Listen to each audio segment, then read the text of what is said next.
Saudara, 3 tersangka kasus jasa Joko Widodo hadiri sidang perdana di Mahkamah Konstitusi untuk menguji pasal-pasal yang membuat mereka menjadi tersangka. Ada 6 pasal yang mereka uji ke Mahkamah Konstitusi. Itu saja, terima kasih. Roy Suryo, Rismon Sianipar, dan Tifauzia Tiasuma menggugat sejumlah pasal di KUHP dan UU ITE yang menjerat mereka sebagai tersangka ke Mahkamah Konstitusi. Mereka tak meminta mahkamah membatalkan pasal-pasal tersebut, namun meminta MK memberikan batasan yang tegas bahwa pasal-pasal tersebut tidak menyangkut urusan publik atau public affair. Kami ini masih disangkakan, masih dipidana dengan pasal 310 dan 311, dan itu masih ada debatable, mau pakai pasal yang lama dan pasal yang baru. Jadi sekaligus 6 pasal yang kami uji di dalamnya tadi, itu termasuk yaitu 310 dalam garis miring 433, 311 garis miring 434, kemudian pasal 27 dan 28 Undang-Undang ITE, dan yang paling krusial adalah pasal 32 dan 35. Dalam keseluruhan pasal tersebut kita minta tafsirkan bahwa objek yang menjadi objek yang bisa dibuka ke umum berdasarkan Undang-Undang Keterbukaan Informasi Publik itu adalah dokumen publik yang pernah dipakai untuk jabatan publik, walaupun yang bersangkutan sudah pensiun, maka itu subjek untuk penelitian publik yang tidak memerlukan izin, sehingga tidak layak untuk dikriminalisasi. Menurut Refli Harun, kuasa hukum ketiganya, tersangka merupakan peneliti yang tengah meneliti soal ijazah Presiden ke-7 Joko Widodo. Namun dalam perkembangannya, Polda Metro Jaya telah menetapkan Roy Suryo CS sebagai tersangka atas kasus tudingan ijazah palsu Jokowi. Dalam sidang kemarin, Refli Harun sempat ditegur Wakil Ketua Mahkamah Konstitusi Saldi Isra. Refli ditegur karena tidak terlebih dahulu menyampaikan kewenangan MK dan kedudukan hukum atau legal standing dari pemohon saat akan melanjutkan pokok permohonan. Kami menganggap bahwa pasal tersebut justru ketika dikenakan kepada beliau itu melanggar ketentuan konstitusional, makanya kita bawa normanya ke tingkat konstitusi. Ada 3 alat uji yang kami kemukakan, yaitu undang-undang. Sorry. Ini kalau begitu kewenangan mahkamah dianggap sudah diucapkan ya, disampaikan ya. Karena ya mahkamah pasti berwenang. Iya, tapi legal kan, standing Pak pasti Refli, diterima. Tunggu dulu, jangan cepat-cepat. Ini kan kalau ditegur hakim nanti bisa rusak juga Pak Refli. Pelan-pelan. Kewenangan mahkamah dianggap selesai. Okay. Nah sekarang Bapak jelaskan legal standingnya di mana, begitu ya. Jangan melompat-lompat Pak. Orang belum legal standing udah sampai ke pokok permohonan Bapak ini. Pada November 2025, Polda Metro Jaya menetapkan 8 orang dalam 2 klaster sebagai tersangka atas kasus tudingan ijazah palsu Jokowi. Tak cuma perkara pencemaran nama baik dan fitnah, Roy, Rismon, dan Tifa juga dijerat UU ITE tentang menghapus atau menyembunyikan serta memanipulasi dokumen elektronik. Tim Liputan, Kompas TV. Ya, lantas apa saja pasal-pasal yang dipersoalkan ke MK oleh Roy Suryo, Rismon Sianipar, dan Tifauzia Tiasuma? Apakah uji materi ini akan memengaruhi status tersangka ketiganya? Kita bahas bersama Refli Harun, kuasa hukum Roy Suryo, Rismon Sianipar, dan Tifauzia Tiasuma, serta Ketua Umum Rampai Nusantara, Mardiansah Semar. Selamat petang, Bang Semar. Selamat petang, Bang Refli. Ya, dari 6 pasal yang diuji, mana kira-kira yang dianggap paling merugikan Roy, Tifa, dan juga Rismon? Ya, paling merugikan ya pasal 32 dan 35. Karena pasal 32 Undang-Undang ITE itu ancaman hukumannya 8 tahun. 32 ayat 1 ya. Ayat 2 juga kita uji. Kemudian pasal 35 ancaman hukumannya 12 tahun. Tetapi bagi kita itu it doesn't make sense. Pasal yang tidak masuk akal kalau dikenakan kepada RRT, Roy, Rismon, dan Tifa. Jadi itu overcharge kita mengatakan ya, too much. Kenapa too much? Begini, sebenarnya kan itu untuk sebuah kejahatan, penipuan misalnya. Ada pasal 32 itu kan misalnya mengubah dokumen publik, merusak dokumen publik, atau dokumen milik orang lain. Misalnya gini, ada sebuah perbankan, dia punya kode-kode tertentu, dokumen tertentu, nah dokumen itu dirusak oleh seseorang, kemudian tidak bisa diakses lagi. Padahal itu dokumen penting yang menyangkut misalnya nasib nasabah dan lain sebagainya. Pasal 35 aneh lagi. Pasal 35 itu ada sebuah dokumen palsu. Oke. Kemudian diedit oleh kita, oleh katakanlah RRT, lalu menjadi seolah-olah otentik. Kan nggak begitu. Jadi kita ingin mengatakan ya, antara first product, input dan outputnya, first product dan end productnya itu nggak ada beda. Jadi pasal 32 dan 35 bisa diterapkan kalau antara input atau first productnya dengan output atau end productnya itu berbeda. Nah, ketika mereka meneliti misalnya sebuah ijazah, so-called ijazah yang paling komplit sebenarnya yang diupload oleh Dian Sandi misalnya ya, maka kan tidak berubah. Artinya ijazah yang diteliti itu ya tetap bisa ditemukan sampai sekarang. Karena pasal 32 dan 35 itu adalah semua dokumen itu jadi rusak. Karena rusak dia nggak bisa ditemukan lagi. Paham maksud saya kan? Nah ini juga begitu. Dokumen itu diedit sedemikian rupa sehingga tampak otentik. Nah, gitu. Untuk merespon Bang Refli, sebelum saya ke Mas Semar, kita coba lihat ada informasi Presiden ke-7 Republik Indonesia Joko Widodo mendatangi Mapolresta Surakarta, Jawa Tengah pada Rabu sore terkait pendalaman berkas kasus dugaan pencemaran nama baik yang menyeret nama Roy Suryo, Tiva, dan Rismon. Saat ini kita sudah bersama jurnalis Kompas TV Widi Nugroho. Widi, Anda bisa laporkan bagaimana dengan hasil pemeriksaan sore hari ini, apa yang didalami oleh penyidik Polda Metro Jaya hari ini? Siapa saja yang diperiksa? Ya Ilona, sore ini kami mendapatkan informasi bahwa Presiden ke-7 Joko Widodo menjalani pemeriksaan atau mendatangi Mapolresta Surakarta ini untuk melengkapi berkas yang masih belum lengkap oleh penyidik dan saat ini masih berlangsung di dalam, dan juga ajudan Jokowi yaitu Kompol Syarif Muhammad Fiansa yang juga melengkapi berita acara yang masih dirasa kurang oleh penyidik dari Polda Metro Jaya. Dan sampai saat ini pun kami masih belum mendapatkan atau masih menunggu informasi pasti tentang kegiatan ataupun apa saja materi yang dibahas di dalam oleh penyidik dan juga Jokowi dan juga ajudannya.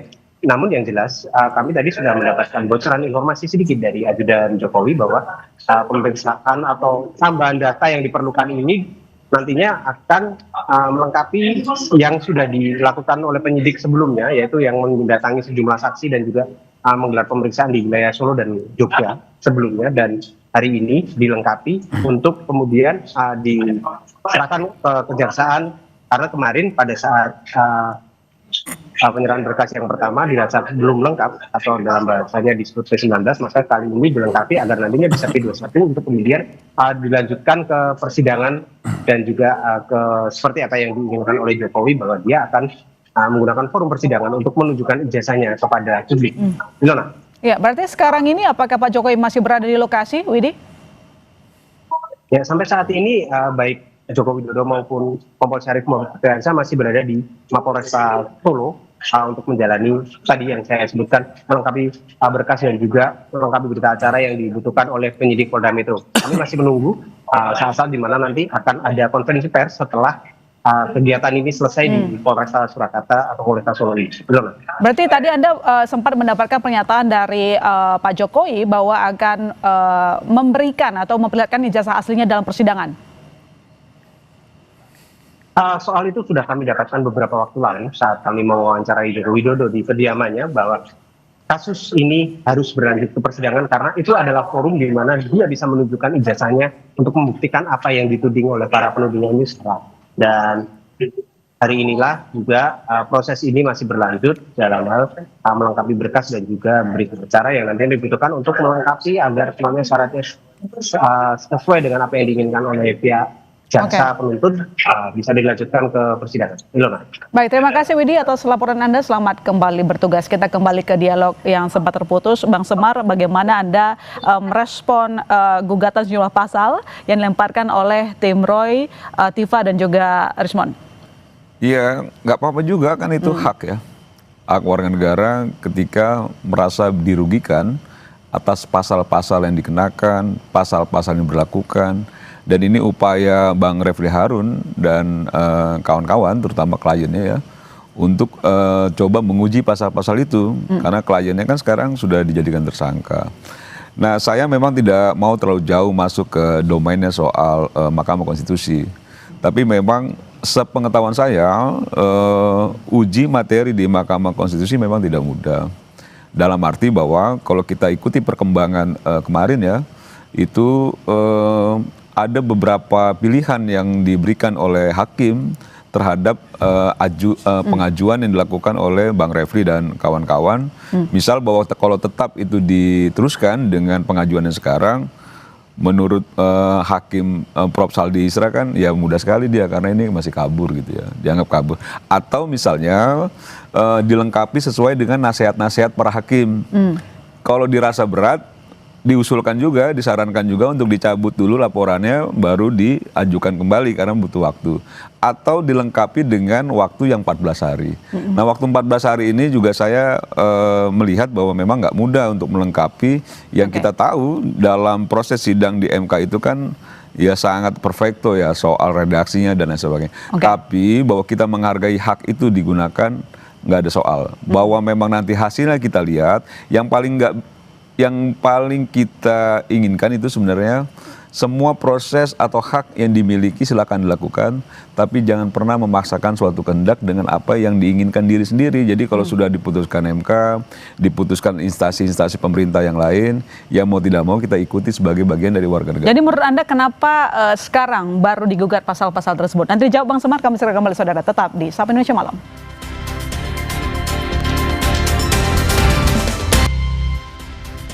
Ya, Bang Semar, ini kan sebenarnya status tersangka terhadap Roy Tifada Rismon sudah agak lama, tapi baru sekarang digugat pasal-pasal dianggap memberatkan dan too much tadi kalau kata Bang Refli.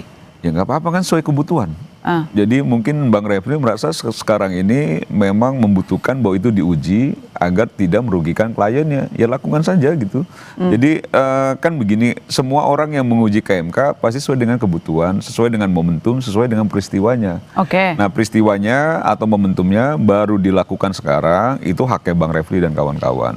Kan juga ada hak lain yang nggak digunakan, misalnya hak rapid misalnya, itu kan juga nggak digunakan dan itu haknya juga tim kuasa hukumnya Roy Suryo dan kawan-kawan untuk menggunakan atau tidak hak hukumnya. Nah sekarang kita melihat bahwa ini akhirnya diuji di MK. Nah diuji di MK ini nanti kita lihat apakah dalam 14 hari ya, 14 hari ke depan kalau memang pengajuannya tetap yang kemarin, kan 14 hari waktunya, dilengkapi atau tidak, nanti kita lihat sidangnya hasilnya apa. Tapi bagi kami, apapun yang dilakukan upayanya oke, dan apapun yang diputuskan oleh MK dan lain sebagainya, ya kita taati dengan baik gitu. Meski tadi dibilang Bang Refli too much, Anda setuju nggak? Ya silakan aja gitu. Menurut saya monggo-monggo aja gitu, karena memang yang kayak gini-gini ini kan menjadi bagian dari hak warga negara. Nggak bisa juga kita mempengaruhi keyakinan orang, mempengaruhi pikiran orang sesuai dengan apa yang kita inginkan gitu. Dan sebaliknya begitu gitu. Bang Refli, ketika mengajukan sejumlah pasal ke MK, apakah ini juga bagian strategi lepas dari status tersangka untuk ketiganya?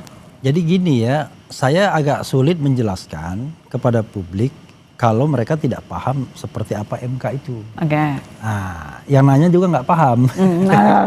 Coba jelaskan. Jadi gini, kita harus bedakan antara peristiwa konkret dan norma. Walaupun saling berhubungan, tapi berbeda. Yang kita dipermasalahkan di MK itu adalah norma. Nah, norma itu ada dua bagian yang penting. Ada legal standing, ada pokok permohonan atau positanya. Dua hal yang berbeda. Jadi legal standing ini hanyalah cara untuk masuk ke posita. Nah legal standing itu standing before the court. Itu ada dua. Status Anda sebagai apa. Yang kedua, apa kerugian konstitusional Anda. Nah RRT ini statusnya sebagai warga negara. Ya kan? Dimana warga negara menurut konstitusi memiliki hak konstitusional atau constitutional right.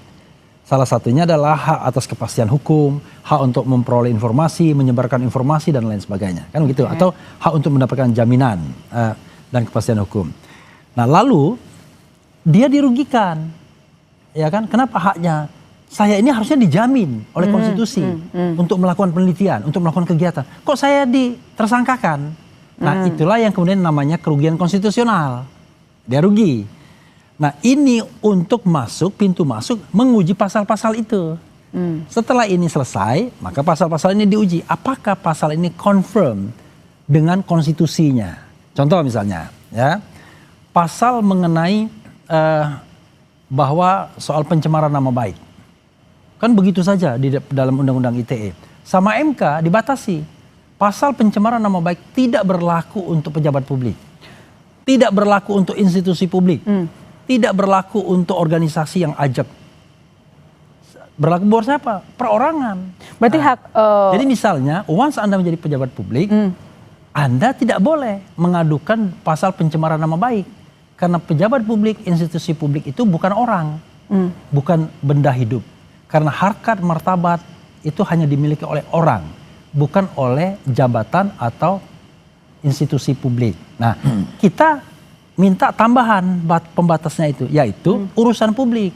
Jadi walaupun Pak Jokowi tidak lagi menjadi pejabat publik, tidak lagi menjadi presiden, tapi yang kita masalahkan adalah urusan publik, public affairs atau public interest. Nah, kita masuk agar setiap urusan publik itu adalah hak warga negara untuk melakukan penelitian misalnya. Oke, berarti sebenarnya status tersangka itu dianggap Bang Refli salah alamat karena pada dasarnya Roy, Tifa, dan Rismon itu sedang melakukan penelitian.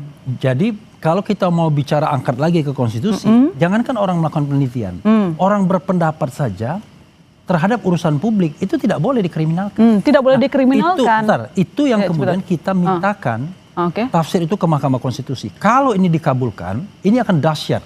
Tidak hanya untuk kepentingan RRT, tapi untuk kepentingan kita semua. Nanti misalnya Refli Harun menceritakan tentang katakanlah kritik saya terhadap Prabowo misalnya. Prabowo nggak boleh. Misalnya Prabowo udah pensiun, saya bilang apa yang dilakukan Prabowo itu nggak benar dan lain sebagainya. Tapi karena yang saya kritik adalah urusan publik, public affairs, maka tidak boleh ada kriminalisasi terhadap itu. Dianggap dikriminalisasi. Saya sedang membangun demokrasi dan konstitusi. Saya kira begini ya, kalau bicara soal kriminalisasi, kan kita sejak awal menghargailah persoalan bahwa orang mengklaim melakukan penelitian secara ilmiah dan lain sebagainya, monggo. Cuman kita semua tahu penelitian kan tentu ada caranya juga, ada metodologinya juga dan lain sebagainya. Nah, yang menjadi persoalan adalah ketika Roy Suryo menyampaikan penelitian. Gini, kalau Anda mau bicara tentang penelitian, metode dan lain sebagainya, gini. Anda latar belakangnya apa dulu? Nah, kita harus fair dong. Bukan Bang, secara normal saja Bang. Enggak, penelitian itu macam-macam, ada eksploratif, ada eksplanatif. Iya, tapi tidak jadi penelitian itu tergantung jenisnya seperti apa. Ya, kalau Anda nggak paham seperti itu, bukan. Susah. Jauh lebih baik sebenarnya apa yang dilakukan Anda kalau nggak paham penelitian jangan. Misalnya Bonatua, dia proses, minta KIP. Oh, itu karena penelitiannya berbeda. Diambil, nah itu dilakukan dia nggak paham. Ini nggak paham. Bukan lagi misalnya itu kan uploadan medsos yang diteliti oleh Roy Suryo dan kawan-kawan. Yang maksud saya dari Embos dan lain sebagainya itu tidak bisa diteliti Asia terpasuk melalui uploadan medsos gitu loh. Nah, ini yang menurut saya sejak awal dasarnya aja Roy Suryo sudah salah itu. Dia melakukan penelitian dari alat uji penelitiannya itu tidak benar. Itu susahnya makanya langsung bicara palsu.